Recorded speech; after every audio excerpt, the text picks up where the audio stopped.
nós vamos passar a palavra ao pastor Davi Paz Silva para a apresentação do tema o alimento carne e o dia da expiação.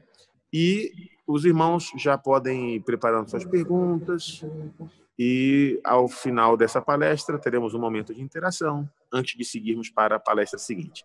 Então, com o pastor Davi Paz Silva, a palavra. Desejo um feliz sábado a todos os nossos irmãos e amigos que estão conectados conosco e vamos orar para que o Espírito Santo nos possa dirigir e possamos apresentar a palavra de Deus como ela está escrita. Bem, queridos irmãos, eu gosto muito de considerar as instituições que foram estabelecidas no 6º dia da criação. No capítulo 1 de Gênesis, verso 26, nós encontramos o casamento. Foi a primeira instituição que Deus ofereceu para a humanidade. Logo depois do casamento, no verso 26, Deus prescreveu uma dieta que foi lida em Gênesis 1, 29. Uma dieta totalmente natural, sem nada animal, sem nenhuma morte, sem nenhum sacrifício, coisa nenhuma. Era uma dieta original, em harmonia com a lei de Deus, com a lei da natureza. No verso 31, disse o escritor que Deus viu tudo que tinha feito, e era tudo muito bom. Quer dizer que a criação divina não precisava nenhuma melhora, nenhuma correção, nenhuma alteração. Estava perfeita. E no capítulo 2, de 1 a 3, encontramos a outra instituição, que é o sábado. Interessante que quando os judeus procuraram Jesus e perguntaram acerca do divórcio, Jesus falou como foi no princípio. Jesus procurou para chamar a atenção da sua audiência para o princípio da criação. Nada melhor do que isso. Bem, mas então eles disseram assim, mas Moisés ele deu carta de divórcio. E daí? Qual foi a resposta de Jesus? Bom, Moisés, por causa da dureza do vosso coração, vamos gravar bem esse ponto. Moisés, por causa da dureza do vosso coração, vos permitiu divorciar vossas mulheres, mas no princípio não foi assim. Então, Jesus novamente leva ao princípio. Quando nós apresentamos o assunto da dieta, o povo de Deus, ou mencionamos a alimentação cárnea, e dizemos que Deus deu uma dieta sem carne no princípio, talvez alguém vai dizer assim, mas Moisés ele permitiu comer carne limpa. O que nós responderíamos? Moisés, por causa da dureza do vosso coração, vos permitiu comer carne limpa, mas no princípio não foi assim. E se nós estudamos bem a história do povo de Deus, povo de Israel, logo no começo, Deus já estabeleceu uma dieta sem carne. Só que o povo se rebelou contra a vontade de Deus e Deus tolerou a carne e permitiu que comessem carnes classificadas como limpa. Mas dizemos assim, igual Jesus, mas no princípio não foi assim. No princípio não foi assim. Então, nós queremos apresentar o nosso estudo em base da palavra de Deus, levando em conta que o propósito divino é nos levar de volta ao princípio. Através do Evangelho, Deus quer restaurar a nossa vida, restaurar a nossa dieta, restaurar o nosso casamento, restaurar a guarda do sábado. Então, com essa introdução, nós vamos começar agora a exposição do assunto. Gostaria que pusesse o primeiro slide.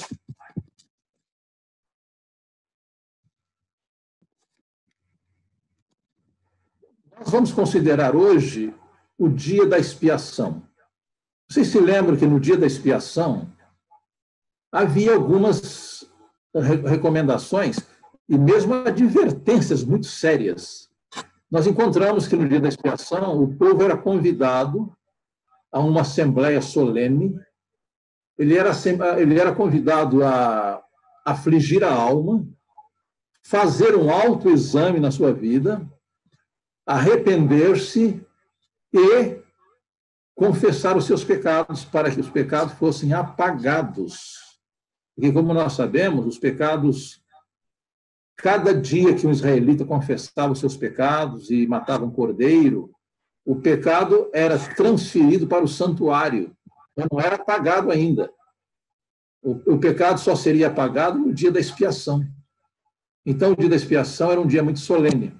E naquele dia, a atenção do israelita devoto era centralizada no sumo sacerdote. A sua preocupação principal era o sumo sacerdote. E hoje, a partir de 22 de outubro de 1944, estamos vivendo no dia da expiação.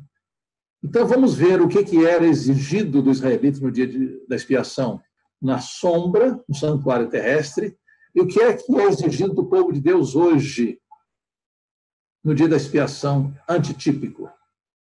Vejamos, então, o primeiro tópico, o primeiro slide.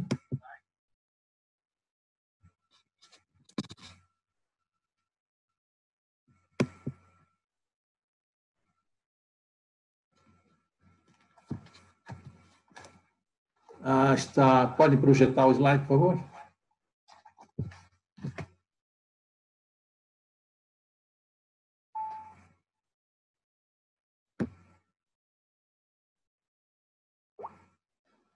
Vamos considerar o que está escrito na palavra de Deus.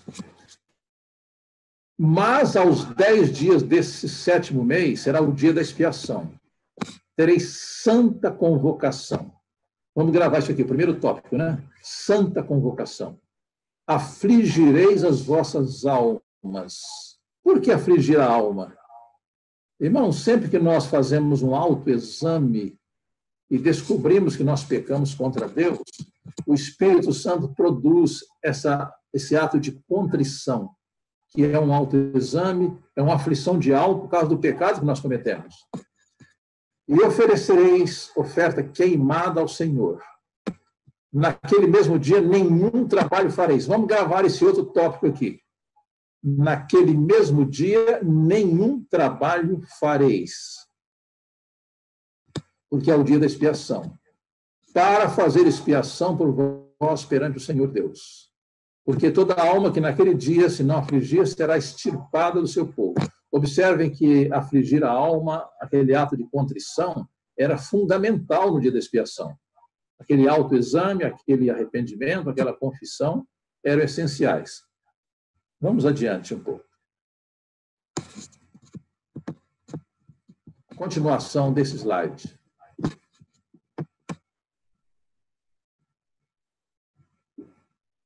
Também toda alma que naquele dia fizer algum trabalho, irmãos, quero chamar a atenção para esse ponto também, naquele dia fizer algum trabalho, eu a destruirei do meio do seu povo.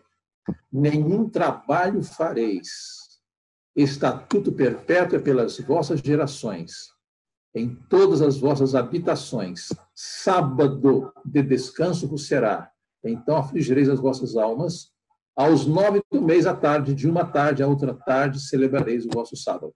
Então, irmãos, vamos revisar um pouquinho o que era exigido no dia da expiação. Aflição de alma, nenhum trabalho, autoexame e era um sábado cerimonial. Bem, irmãos, já explicamos o que era afligir a alma, né? Quando nós fazemos um autoexame, então, descobrimos que pecamos, ofendemos a Deus, somos os causadores da morte de Cristo, isso nos aflige. Agora, o que os irmãos entendem por não fazer nenhum trabalho no dia da expiação? A palavra de Deus fala de obras mortas e fala de obras de Deus. E em Romanos, o apóstolo Paulo diz que toda obra que nós fazemos sem fé é pecado. Então, no dia da expiação, é um dia de não fazer nenhuma obra sem fé em Cristo. Então, toda obra que é feita sem a fé em Cristo é obra morta. Essa obra deve ser evitada no dia da expiação. É um dia de sábado. É um sábado especial. Vamos continuar, então, o slide seguinte. Então, é um dia de aflição de alma, é um dia de autoexame, é um dia de arrependimento. Agora, observem o que diz a inspiração do Espírito de Profecia. Toda esta cerimônia tinha por fim impressionar os israelitas com a santidade de Deus e o seu horror ao pecado. E demais, mostrar-lhes que não poderiam entrar em contato com o pecado sem se poluir. Eu quero chamar a atenção para esse texto em negrito que diz assim: exigia-se que, enquanto a obra de expiação se efetuava, cada homem afligisse a alma. Vamos continuar. Cada homem afligisse a alma. Próximo. Toda ocupação era posta de lado e toda a congregação de Israel passava o dia em humilhação solene perante Deus, com oração, jejum e profundo exame de coração. Eu quero enfatizar bem esse parágrafo que acabamos de ler. Toda ocupação era posta de lado. Que ocupação devemos pôr de lado no dia da expiação? Toda obra humana que não é feita pela fé em Cristo deve ser posta de lado. Em outras palavras, nós devemos estar conectados com Cristo em todo momento, porque o apóstolo Paulo diz que toda fé é pecado. O que mais diz o texto? Toda obra tinha de ser posta de lado. O que mais? Devíamos passar o dia em atitude solene, jejum e aflição de alma. Então, irmãos, eu pergunto agora, que jejum deve ser praticado no dia da expiação? Porque no dia típico da expiação, no dia típico, o israelita passava 24 horas sem comer mesmo. Era um jejum completo, jejum absoluto. E esse jejum, ele encontra um paralelo no dia da expiação de hoje. Que jejum seria este? Está claro o pensamento? Então, no dia típico da expiação, o israelita passava o dia em jejum, autoexame. E nós sabemos, irmãos, que o jejum é uma grande bênção, não para ganhar mérito, não tem nenhum mérito em jejum. Mas o jejum, ele nos ajuda a ter uma mente clara para a comunhão com Deus. E é a mesma coisa que é requerida de nós hoje, no dia antitípico da expiação. Então, vamos ver que tipo de jejum Deus espera de nós hoje. Vamos avançar um pouquinho agora com o slide.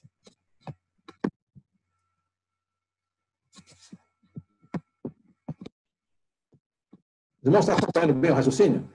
Então, tudo que era feito no dia da expiação, no dia típico, encontra um paralelo hoje, no dia antitípico da expiação. Vamos ver agora o que era esperado, o que é esperado de nós hoje. Vamos adiante. Próximo slide.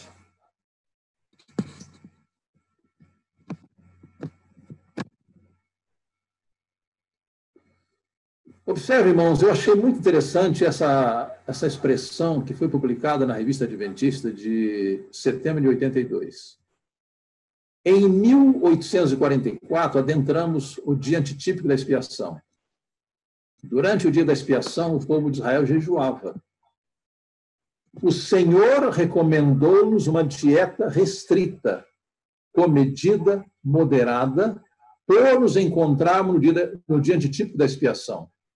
E creio que essa seja uma das principais razões pelas quais ele não deseja que seu povo remanescente consuma chá, café, estimulante de qualquer natureza e a carne. Irmãos, eu creio que vale a pena enfatizar esse texto, né? Ele é muito objetivo. Então, qual é o jejum recomendado ao povo de Deus no dia da expiação? É claro que nós não vamos ficar 100 e tantos anos sem comer nada, mas aqui até nós encontramos que no dia da expiação de hoje, Nós precisamos ter um regime equilibrado, um regime moderado, que facilite a nossa comunhão com Deus. Há um outro texto muito interessante que foi publicado por Haskell também. Gostaria de projetar esse texto agora. Um comentário do Stephen Haskell, que foi um pioneiro adventista, contemporâneo da irmã White. Vamos considerar esse texto.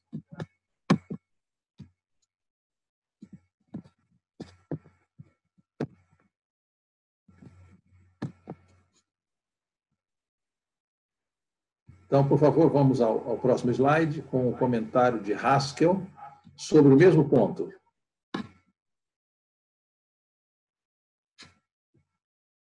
Esse é o da Revista Adventista, tem um outro que é sobre Haskell, né?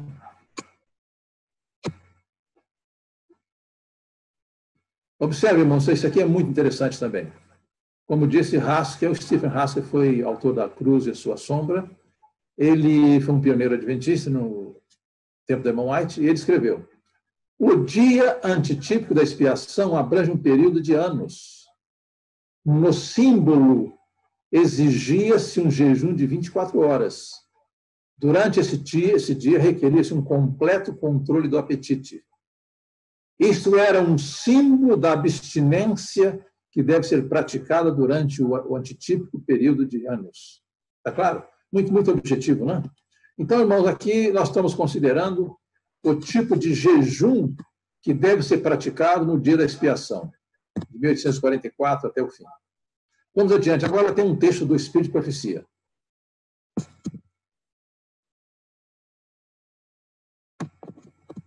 Esse é o da Revista Adventista, tem um outro agora do Espírito de Profecia, Conselhos sobre o Regime Alimentar. Bem, primeiramente aparece um texto aqui de Joel, capítulo 2. Tocai a trombeta em Sião, santificai um jejum, convocai uma assembléia solene, congregai o povo, santificai a congregação, ajuntai os anciãos, congregai as crianças e os que mamam. Sai o novo da sua recâmara e a noiva do seu aposento. Vamos continuar. Chorem os sacerdotes e ministros do Senhor entre o alprendre e o altar e digam: poupa teu povo, ó Senhor, e não entregues a tua herança ao opróbrio, para que os gentios o dominem. Porque diriam entre os povos: onde está o seu Deus? Então o Senhor se mostrou zeloso da sua terra e compadeceu-se do seu povo. Queridos irmãos, eu creio de coração que esse apelo de Joel, capítulo 2, é um apelo para hoje. E aqui fala do jejum. É verdade que existe o jejum literal, quando nós separamos aí por 24 horas, ou meio período, 12 horas para o jejum, não comemos, podemos passar tomando algum suco, tomando água ou não tomando nada, e isso nos ajuda a mente ficar mais clara para um autoexame, especialmente agora que estamos vivendo no dia da expiação, no dia antitípico da expiação. Agora vamos ver alguns textos do Espírito de Profecia que fala especificamente da carne. Conselhos sobre o regime alimentar. Eu gostaria de chamar a atenção dos irmãos para as datas em que esses textos foram escritos. Por que é tão importante a data? Eu me lembro que quando Haskell chegou para o irmão White, com a luz, ele trouxe uma luz da alimentação que rejeitava alimentos carnes. Mas não era o tempo ainda. Então, o irmão White falou com ele: olha, guarda essa luz para você. Não é tempo ainda. Depois, a própria White, ela teve uma visão sobre a reforma de saúde.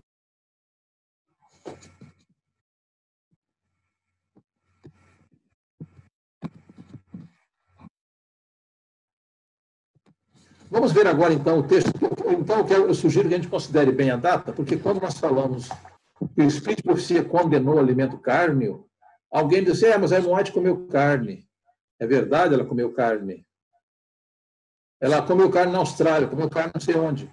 Mas aí, irmãos, precisamos ver a data. Quando que ela teve a luz, e como já foi apresentada, a luz é progressiva, e quando ela condenou absolutamente o alimento cárneo. Vamos ver agora o texto do Conselho sobre o Regime Alimentar.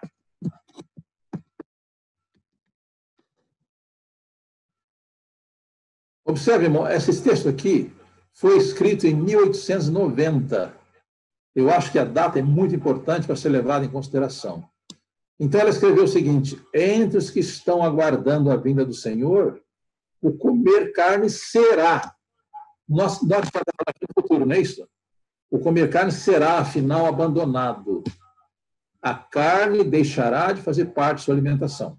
Então, isso aqui ela escreveu em 1890. Vamos adiante, vamos ver outros textos com outras datas.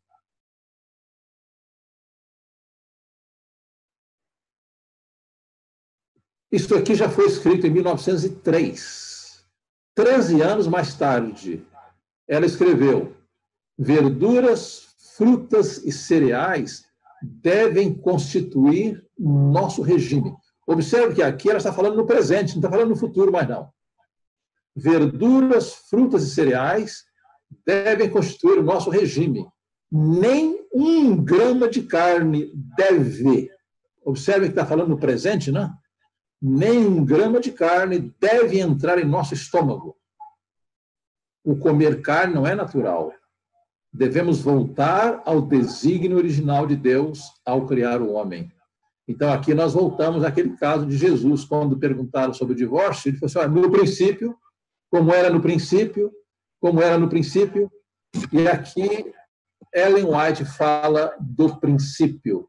O comer carne não é natural. Devemos voltar ao desígnio original de Deus ao criar o homem. Onde encontramos o desígnio original de Deus? Gênesis 1, 29. A dieta que foi estabelecida por Deus mesmo para os seus filhos. Eu me lembro que uma vez, irmãos, lá na Califórnia, uma irmã tinha um carro Toyota Corolla gasolina. E, por equívoco, em vez de ela colocar gasolina no carro, ela colocou diesel. O que aconteceu? O carro andou uns 200 metros e parou. Não teve jeito mais. Porque não era a prescrição do fabricante. O fabricante, ele prescreveu gasolina para aquele carro. E aquela irmã, por equívoco, colocou óleo diesel. O carro não andou. Então, Deus prescreveu para nós, no começo, que tipo de alimento? Alimento natural, alimento vegetariano, sem nenhum produto animal. Era o vegetariano estrito. E se nós usamos um alimento contrário à palavra de Deus, qual o resultado? Vamos prejudicar a máquina. Podemos causar uma fundição do motor. Não é isso mesmo? Vamos, então, ver aqui mais alguns textos sobre o problema da dieta no dia da expiação.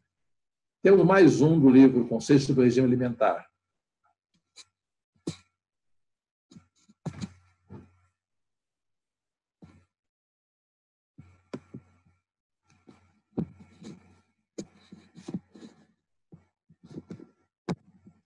Podemos projetar?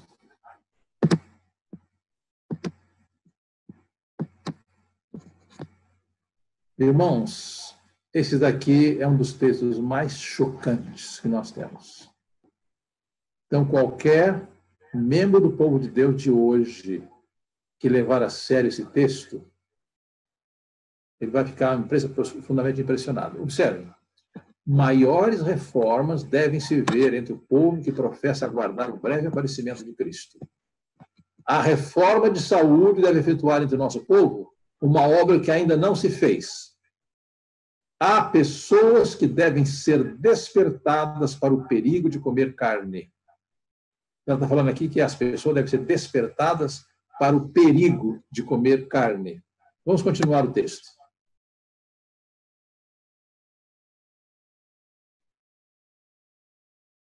Vamos à conclusão desse parágrafo. Agora, irmãos, por favor, como dizia alguém, aperte o cinto.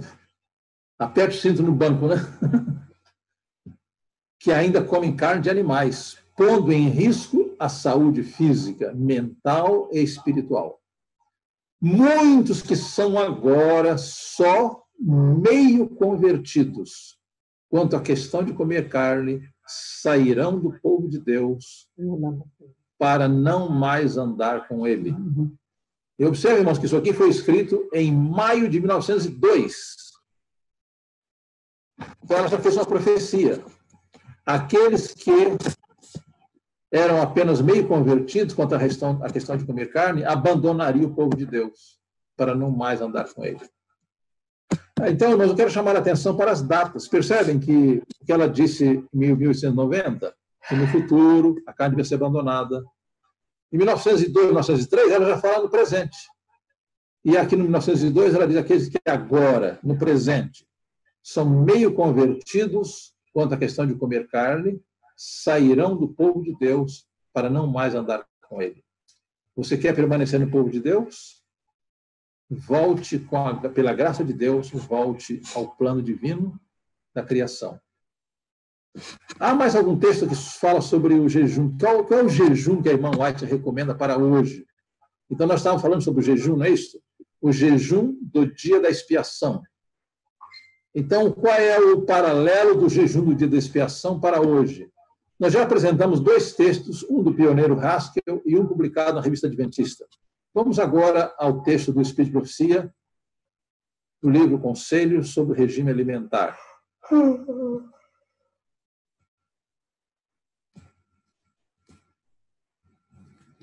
Observe, irmãos, aqui eu acho muito interessante esse texto, né?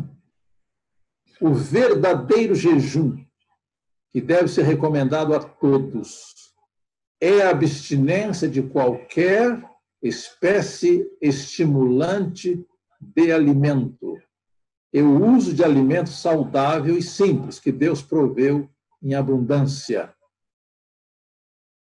Irmãos, então, qual é o jejum que deve ser praticado de maneira permanente hoje, no dia da expiação? Qual é o jejum? E ela usa a expressão, o verdadeiro jejum, que deve ser recomendado a todos, é a abstinência de qualquer espécie estimulante de alimento, é o uso de alimento saudável e simples, que Deus proveu em abundância. Isso daqui ela escreveu em 1896. Então, irmãos, hoje nós estamos vivendo o dia da expiação. Jesus está intercedendo por nós no santuário, perante o propiciatório. E como deve estar a nossa mente para que tenhamos uma comunhão profunda com Deus e possamos entender a solenidade do momento que estamos vivendo. Qual espécie de jejum que devemos ter? Ela diz aqui, a abstinência de qualquer alimento estimulante. Ela já falou de chá preto, café, carne. Então, todo alimento que é estimulante do sistema nervoso deve ser abandonado. E a alimentação carne é um dos maiores estimulantes que provoca reações contrárias do organismo. Então, queridos irmãos, quero chamar a atenção de todos vocês para a solenidade do dia que estamos vivendo. Estamos vivendo o dia da expiação. Jesus está intercedendo por nós. Onde deve estar a nossa mente agora? Aqui em Colossenses, no capítulo 3, eu gosto muito desse texto do apóstolo Paulo. Ele diz assim, Colossenses, capítulo 3, no versículo 1 e 2, lemos assim: portanto, se fossem ressuscitados juntamente com Cristo, buscai as coisas lá do alto, onde Cristo vive, assentado à direita de Deus. Pensai nas coisas lá do alto, não nas que são daqui da terra, porque morrestes e nossa vida está oculta juntamente com Cristo em Deus. Quando Cristo, que é a nossa vida, se manifestar, então vós também vos manifestareis com ele em glória. Então, queridos irmãos, queridos internautas, todos que estão conectados conosco, onde deve estar a nossa mente hoje? Nossa mente deve estar em Cristo, no lugar santíssimo do santuário celestial, onde ele está intercedendo por nós. Interessante, irmãos, quando nós cometemos algum crime, alguma transgressão da lei do país, e somos levados a julgamento, Mas aí nós precisamos de contratar um advogado, né? E quando contratamos um advogado que ele vai trabalhar por nós, será que nós vamos passear por aí e deixar o advogado para lá? Não, nós temos de acompanhar o trabalho do advogado. Então, enquanto Jesus está intercedendo por nós, devemos acompanhá-lo pela fé. A Moed fala que devemos seguir a Cristo pela fé, enquanto ele está intercedendo por nós. E eu pergunto, alimentação carne tem alguma coisa a ver com isso? Não só alimentação carne, todo alimento estimulante, prejudicial, ele impede que tenhamos uma mente clara para acompanhar a Jesus em sua obra de expiação no santuário celestial. Eu me lembro que alguém estava dizendo o seguinte, achei interessante a ilustração dele. Ele falou assim, olha, se você não deixa de comer a carne agora, lá no céu, você não vai correr atrás de um cabrito com a faca para matar o cabrito. Lá no céu não vai ter isso. Você precisa se preparar para lá. Se você não educa, pela graça de Deus, o seu apetite aqui na terra, você não vai ficar feliz lá no céu, se você chegar lá. Então, queridos irmãos, eu oro para que Deus nos abençoe, nos oriente, nos dê graça para andarmos na luz e estarmos preparados para o reino de Deus. Esse é o meu sincero desejo para mim e todos. Amém.